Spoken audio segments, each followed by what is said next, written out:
Hi, teacher. We will miss you. I will not miss you. Huwag ka mag-ingat ka.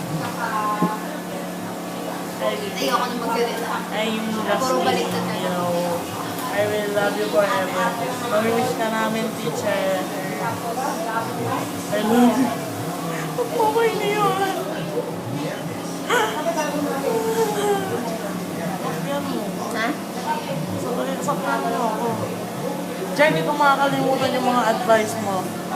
Lalo na dun sa journal. Nasa akin pa yung journal Sana ko. teacher, sabihan niyo yung mga teachers na Oh my gosh. Like, siguro kung gano'n lahat ng teachers, wow. lalo na po yung sa values. Joke. Hindi po ako bias ha. Pero mahirap kasi iwasan yung hanap-hanapin. Teacher 2 years yun. Tapos na 2 years.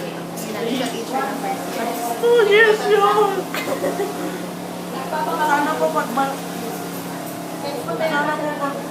nila nyo dito sa Philippines, hindi nyo pa po kami makalimutan. Tsaka si Henny po, sana pauwi na dito sa Philippines. Pati na kami. You're the worst. Sabi na naman. Bye, Chad. Thank you